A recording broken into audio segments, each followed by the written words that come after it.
give everybody a little time to join, so I think that was probably enough. So just wanted to do a quick welcome, jump into our agenda, and I'll introduce myself as we continue.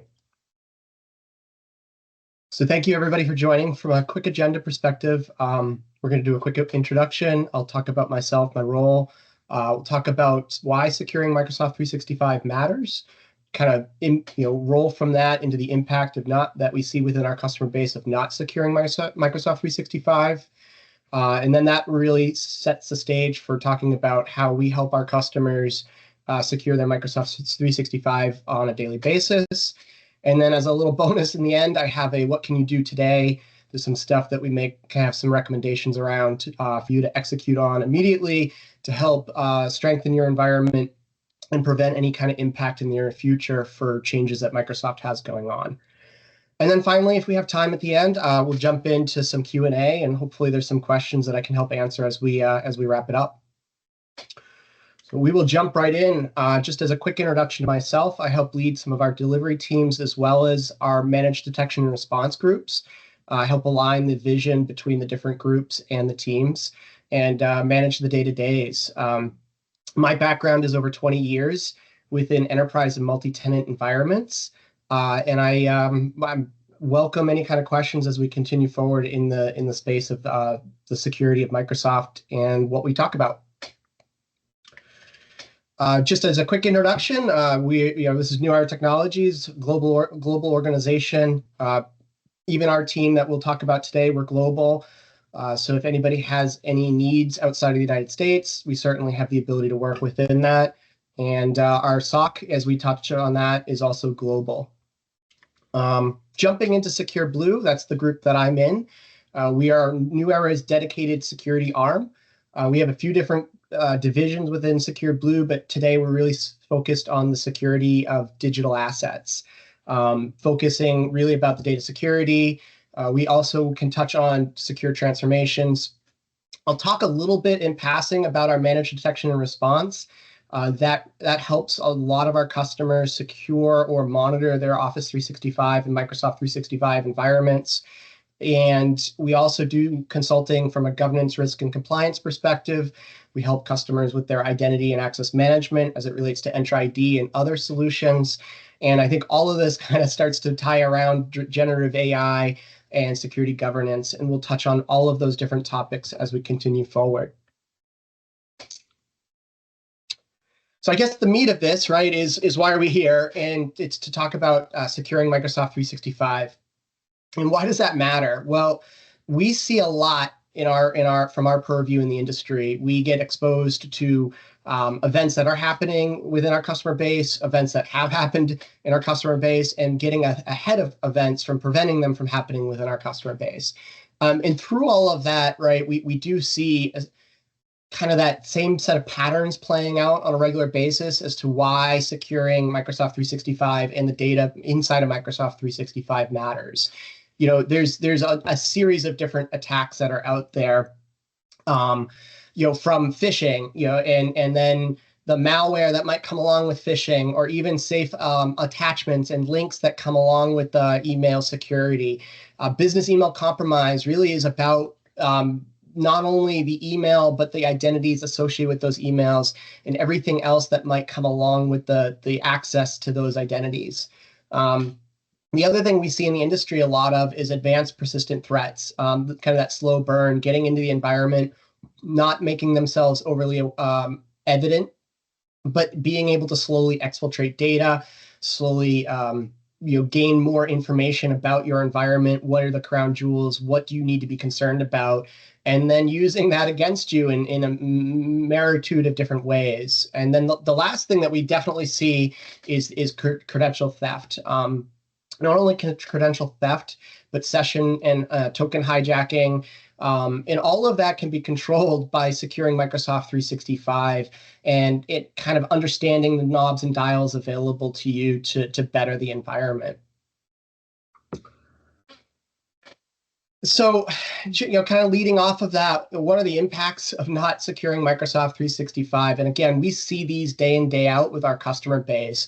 These are not just bullets that I've put together because I Googled it. I've actually seen all of these happening within within our customer base on a regular basis. So financial losses, for example, you could have specific downtime because you haven't secured Microsoft 365 properly. That downtime definitely can result in financial losses.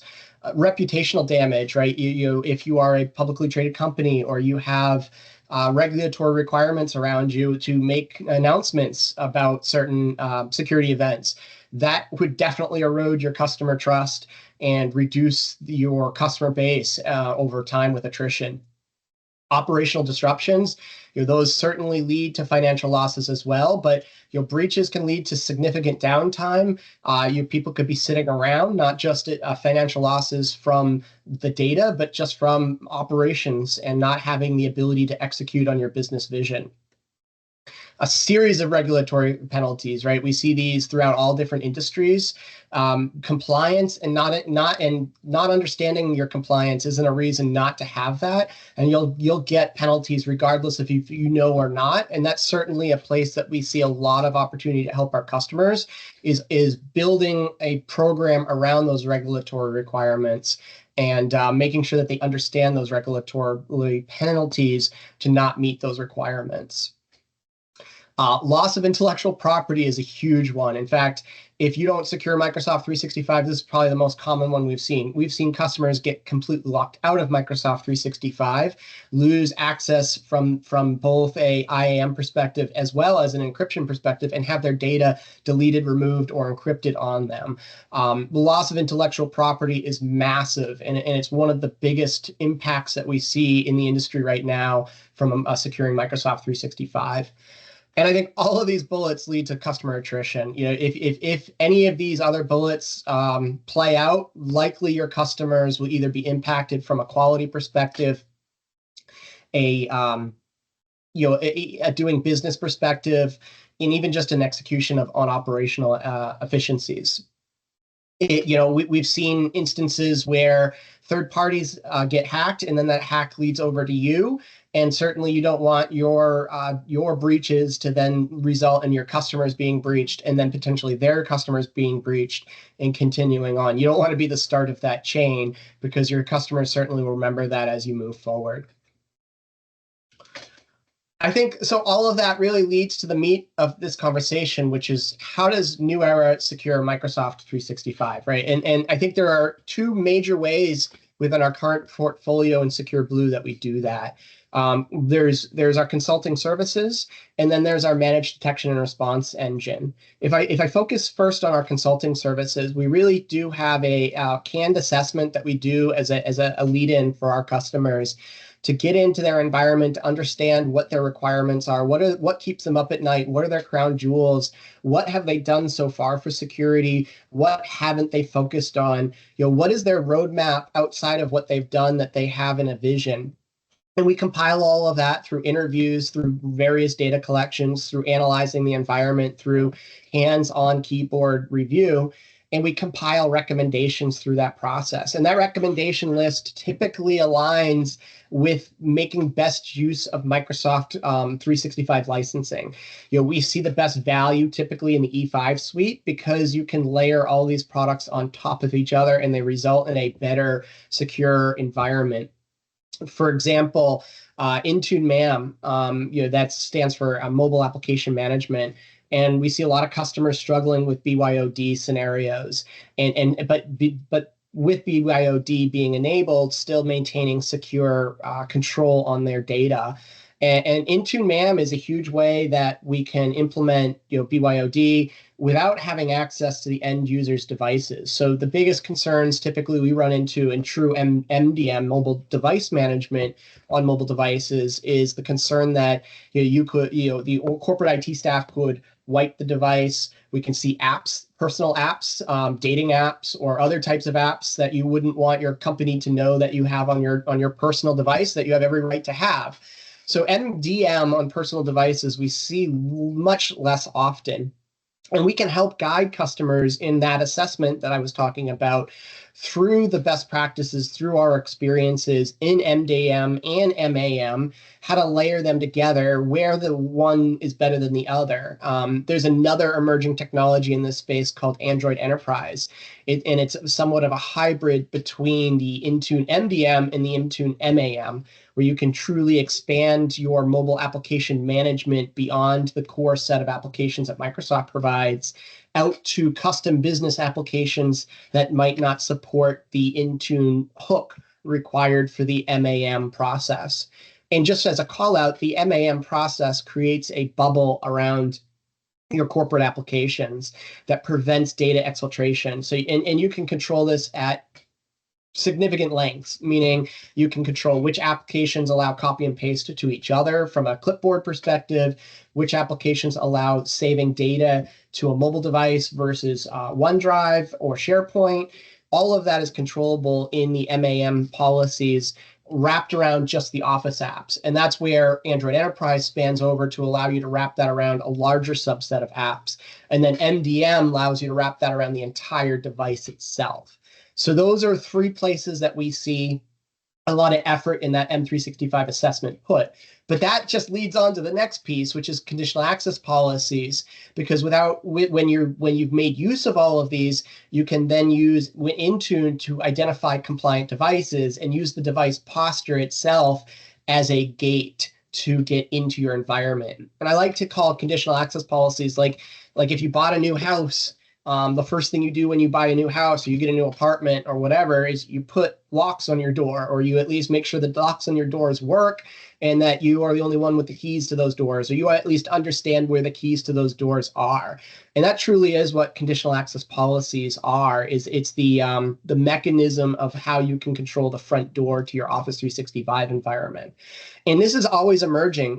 We can change CA policies to address session token hijacking, which is a new methodology of attack in Microsoft 365 and Entra ID, and these are all emerging technologies. So staying up to speed with conditional access policies and the changes that Microsoft has in that space will certainly allow you to stay ahead of the bad guys out there. Conditional access policies have a lot of different knobs and dials to them. So not only is it the key to the door in some sense, but it's also an if this, then that type scenario. So you can define people who need to be in the United States, or to our last point, compliant devices or devices that have certain pre-configurations applied to them through Intune. And that ties right back to the MDM and the MAM, because you can use conditional access policies to then enforce MAM and MDM. And then that ties right back to the next item, which is Privileged Identity Management, or PIM, which again comes with E5 licensing. We see a lot of use of PIM whenever customers have the E5 licensing.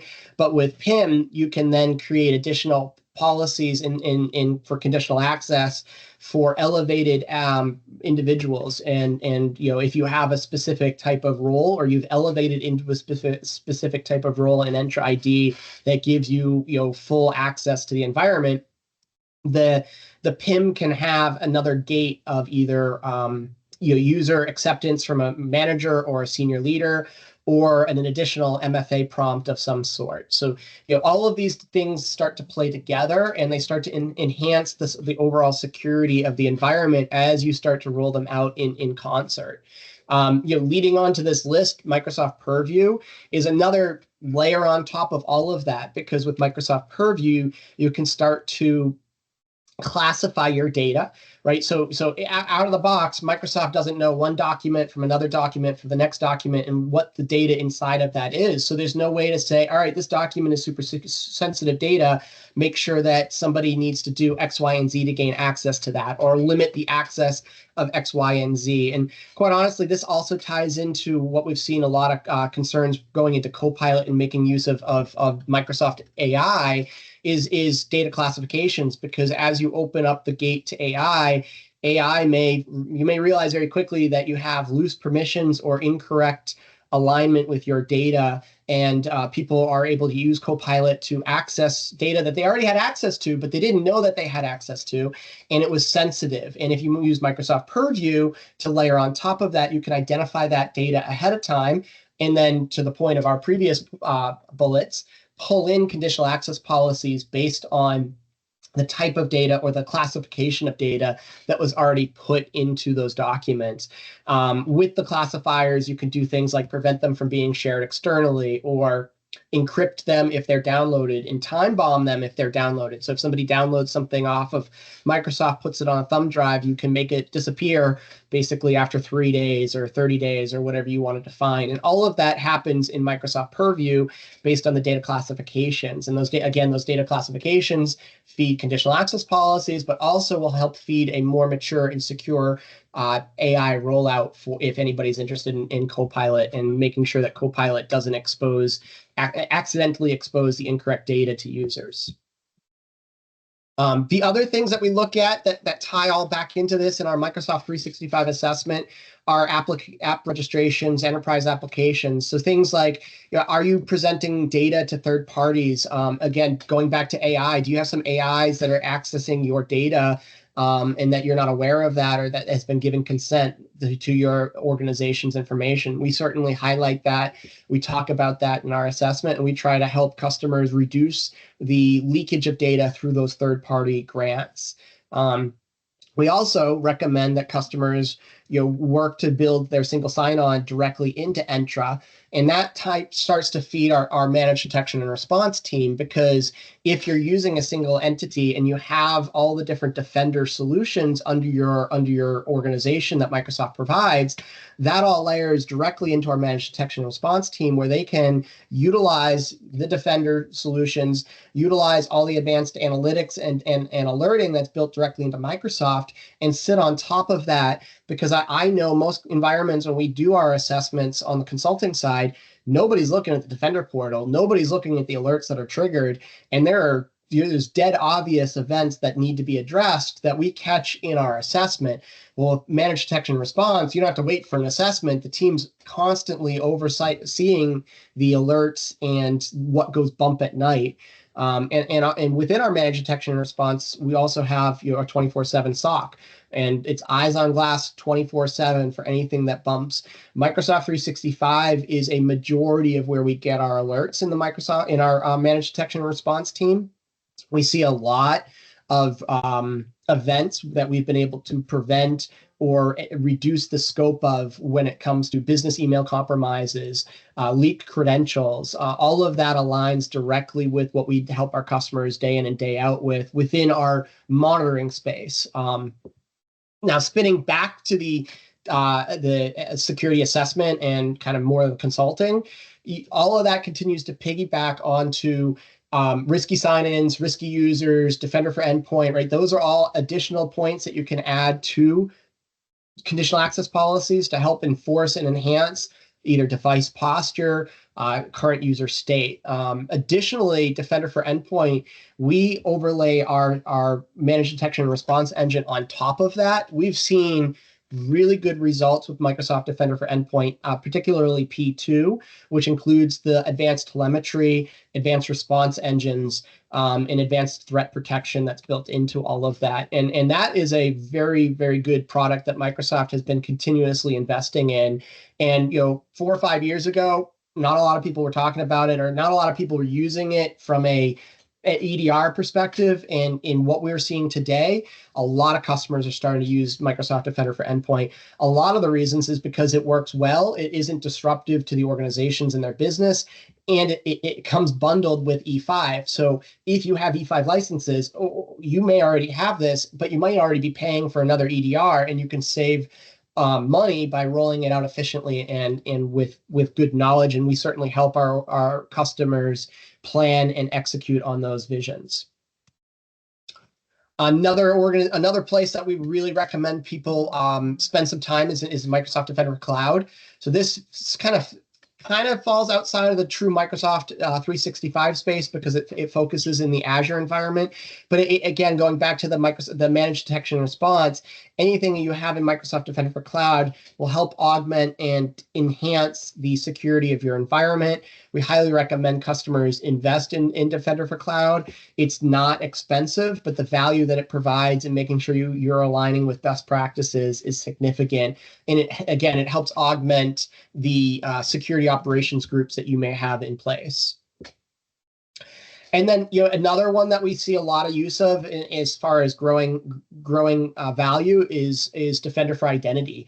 Again, Defender for Identity, part of the E5 suite, that would layer on top of an on-premise domain controller and allow us to identify brute force attacks, or even your own organization to identify brute force attacks or malicious attack patterns happening against on-premise domain controllers.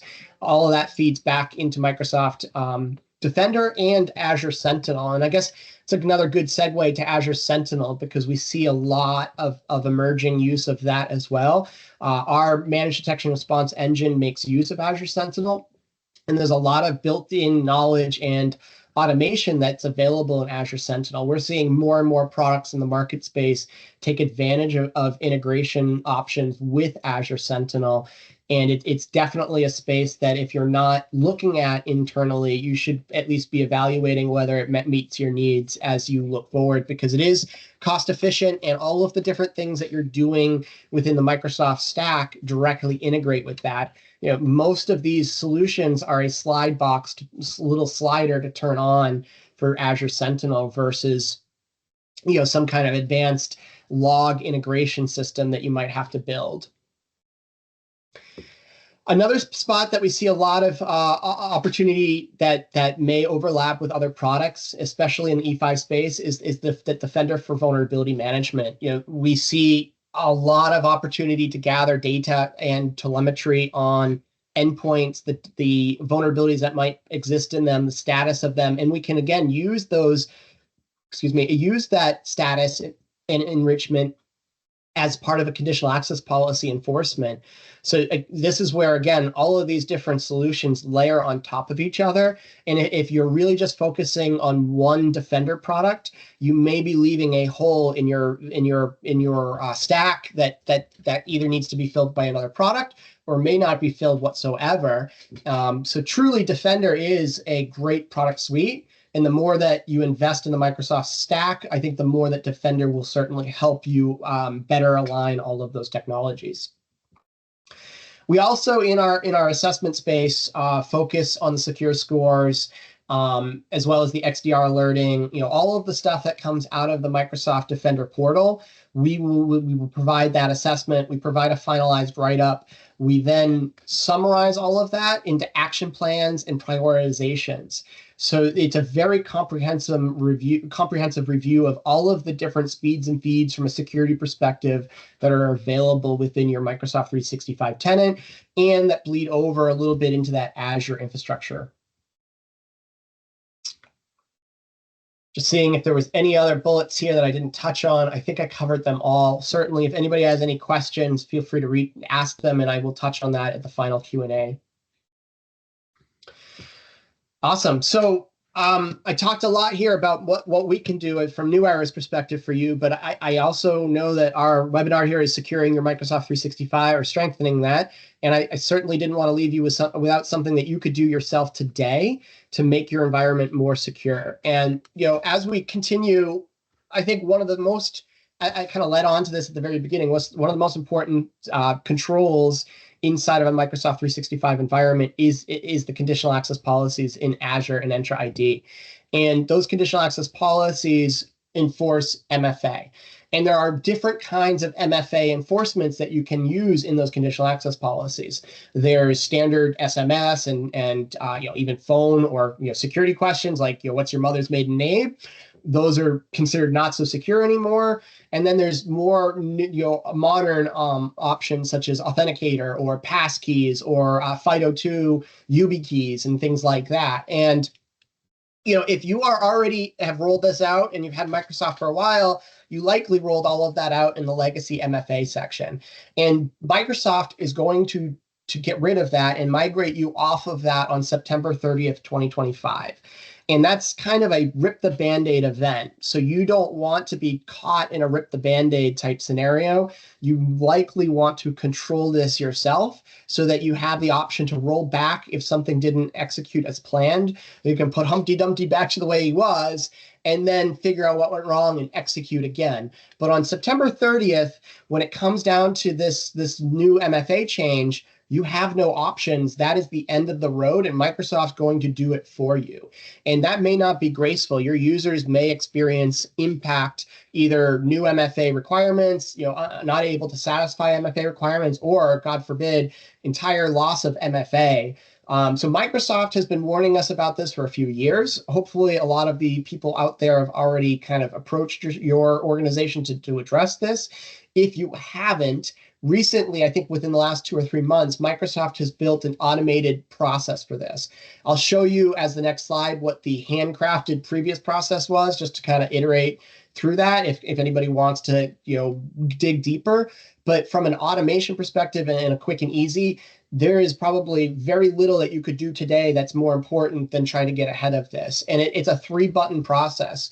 If you log in to Entra ID with the proper role, global admin or privileged identity manager or administrator, if you have either of those roles, you will be able to go to Entra ID, go to security, go to authentication methods. And there'll be the begin automated guide section. And the legacy sections are going to get turned off. And then this will then flip you to the new and modern sourcing. And this not only impacts MFA for entering the gate, this would also impact MFA for self-service password resets. So if you do have the ability to reset your own passwords in Azure and you have specific settings applied to that, this may impact those or negate those. So when you go through this automated guide, the goal is to do all of that in one shot. And the biggest value that you can do in this process, there's a few lessons learned that we've seen from our customer base. And the first is make sure that when you build methods here in this far left screenshot, that you have targeted for all users the methods that you want to make sure that you have in use. If you are not sure which ones you have in use, you can use the monitoring section to identify what's out there, what your users are using for MFA methods. This is a good time to turn off MFA methods such as voice calls or security questions, or in most environments, I would recommend to try to get away from SMS, especially if you are a global organization outside the United States. SMS SIM hijacking becomes more and more risky as you work your way out into the globe. So, the automated guide will do this for you. So coming out of that, you're going to go into the automated guide, go to the overview, basically click next and click to the migrate page. And in this migrate page, which is the far right slide here, you're going to see the recommended methods. We highly recommend you try to get to a scenario where you're using the high security options. These low security options, if you can turn them off, you should turn them off, but you obviously want to do that gracefully and in a managed way. So if you need to turn them on today to start a campaign, to start to move everybody off of that, you can do that by keeping it on now. But if you don't act today, Microsoft may do that on your behalf on September 30th, 2025. So just to talk about these different MFA methods, to talk about why these ones on the top are considered the most secure. I'm a huge advocate of FIDO2 passkeys. Anybody in my group knows that I preach them. I use them for everything. What I like about passkeys is that they're universal. You only need one, and you can log into everything with that one. So I personally use my passkey, my FIDO2 passkeys for my Google account, my bank account, my New Era email address, my customers, and it doesn't make anything less secure by reusing that. In fact, that's the whole point, is it's meant to be your personal keychain. It's like a car key that can go into many different ignitions, but those ignitions are defined up front by you. And by using the FIDO2s, you're also going to be able to enable passwordless authentication, which quite honestly, you don't know how great it is until you experience it and you start to get used to it. But with passwordless, when you log in, you're prompted to touch your FIDO2 key. You touch it, you put a PIN number in, and you're in. So all you have to do is remember your PIN number to your FIDO2 key, and that PIN number is always the same regardless of the environment you're logging into. So very seamless rollout. We highly recommend it. It makes things more secure. It makes things easier. And it's part, again, going back to our Microsoft 365 assessment, that is part of our recommendations coming out of those types of assessments is how do you implement the passkeys? How do you make use of temporary access passes? And how do you roll out Microsoft Authenticator? Because Microsoft is continuously improving the Authenticator app. There is now the ability to do passwordless with the Authenticator app, so you don't need a FIDO2 YubiKey to do something like that. And Microsoft has very recently released passkey usage directly in the Authenticator app. You will need to enable that, and it's in the settings and the authentication methods options. And when you enable that, you got to make sure that you also, if you're using third-party FIDO2 keys, you have to grab all the UUIDs of those and incorporate them. So Microsoft now has an allow list of what products you allow to use for FIDO2 passkeys. There are different levels of FIDO2 passkeys, and some recently have seen minor security exploits. So that gives you a control mechanism to say, you know what, YubiKey had this issue where you could clone FIDO2 keys, and that could be a security risk to us. So we're going to turn off all of the ones that have that risk in their firmware. Those gates and dials are available to you inside the MFA section.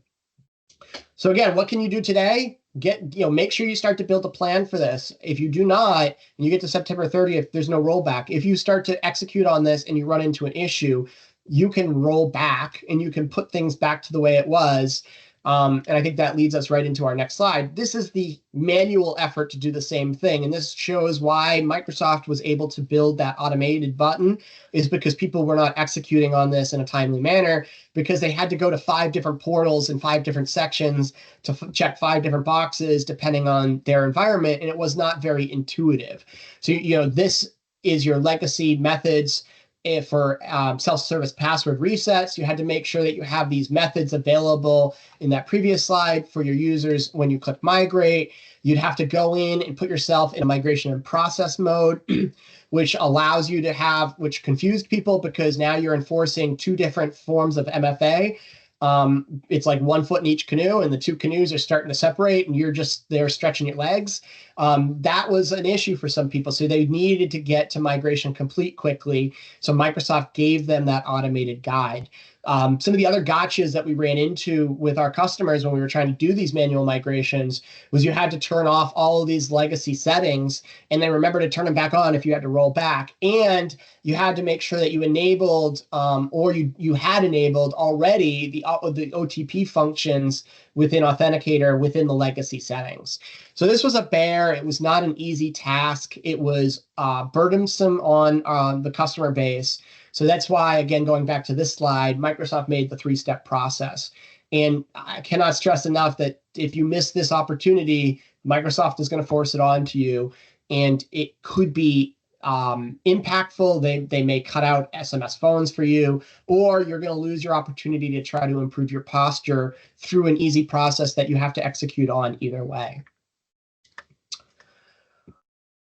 Awesome. So I've done a pretty good job talking here. I do want to maybe stop here and pause and see if there's any questions, and maybe bring Sheetal in to help moderate the question and answer section of this. But yeah, I welcome questions. Otherwise, I may have done a really quick job of talking through all these slides.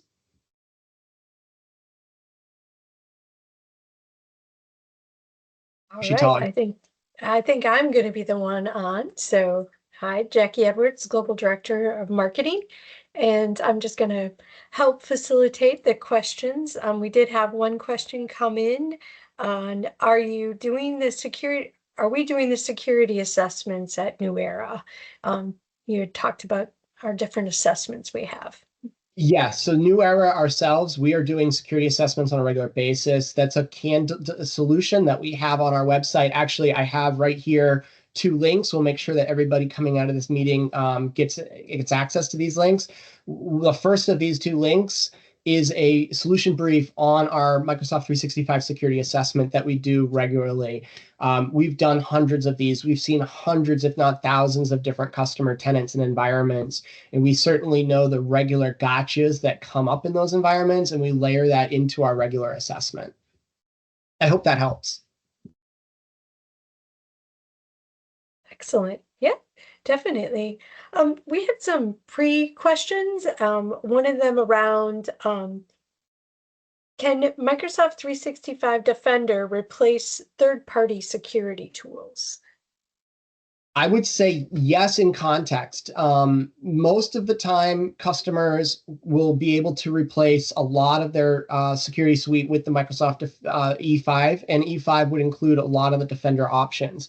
There are unique scenarios where people have, fallen in love with CrowdStrike or fallen in love with SentinelOne. In those scenarios, there might be a unique feature that they really like that just supersedes Defender. But we do find that in more than 75% of our customer base, the Defender product suite, specifically Defender for Endpoint, and even Defender for Cloud with cloud posture management and stuff like that, it works. It sits right into Microsoft quickly.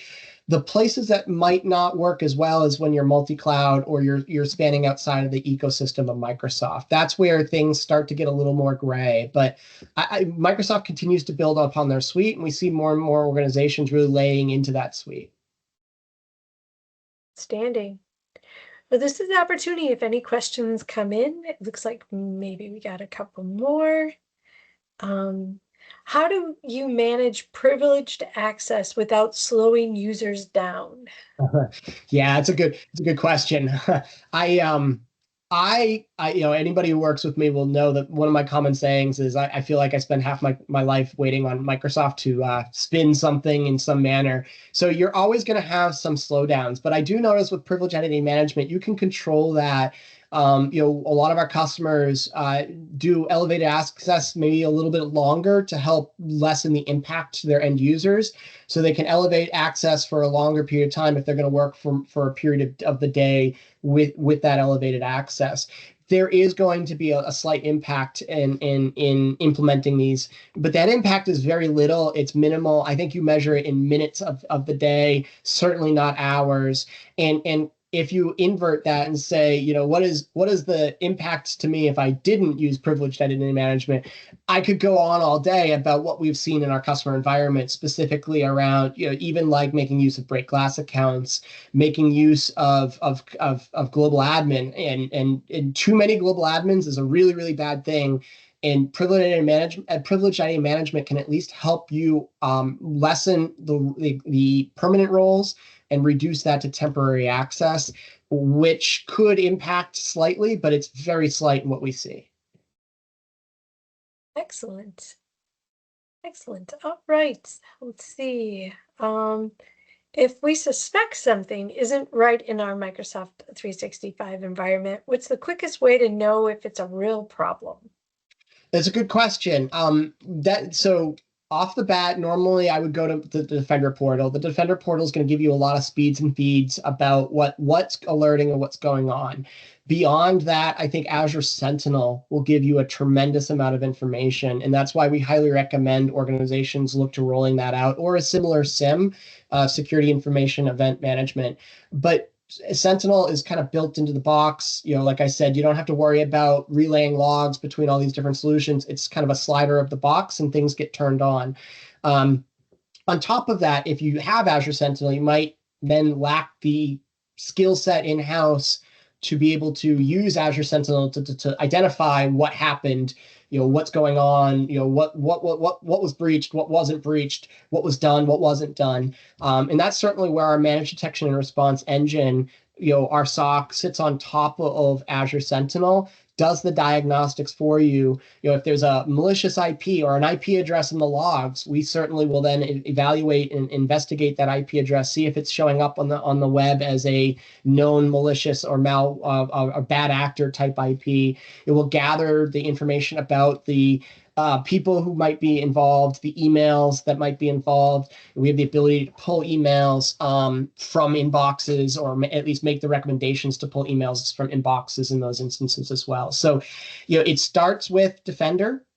it leads to Sentinel, but it really, I would say, a security operations center and people who are trained in how to do analytics, how to use the telemetry from different products, whether that's the EDR with Microsoft Defender for Endpoint, whether that's the the cloud logs coming directly from Entra, or it's some kind of additional add-on value that Azure Sentinel is providing on top of all of that. Awesome. So it sounds like it's a layered approach, but you can start really quickly and actually start today, just like we talked about. Definitely. So, all right, we'll hop in here. We had another question. How do we know if our data compliance settings are up to date? Yeah. It's a good question. And honestly, you probably don't. I mean, they're always changing. There's always new options, especially in Microsoft Purview. Microsoft Purview just in the last few weeks or months has included some new AI options and making use of AI to help identify different data classifications. So, I think that's where we can help is with our governance, risk, and compliance group, and also our Microsoft 365 team that focuses on the kind of the knobs and dials of Microsoft 365. But that's a very wide question, but there's definitely many different options that you can go with. Yeah. But it sounds like it's all within the Microsoft ecosystem at first. Is that accurate? To start with, yes. And then as you find that there might be limitations within that ecosystem, that's where we start to recommend other third-party tools that might be able to help. Excellent. All right. Let's see if we can get a few more, I think. All right. Does the Microsoft enforcement of CA policies for MFA impact any legacy authentication methods? And then how do we handle that? So it shouldn't, but you should be very careful with the legacy authentication. What I normally see customers doing is blocking that with a conditional access policy up front, creating an allow list. So I've seen two ways to attack that. You create an only enforce list, and then you put all your users into this group, and then you're only enforcing blocking legacy authentication for just those users. But then users will come in different patterns. They might not be caught in those security groups. And now you're not enforcing MFA for a group of people that you don't even realize that you're not enforcing it for.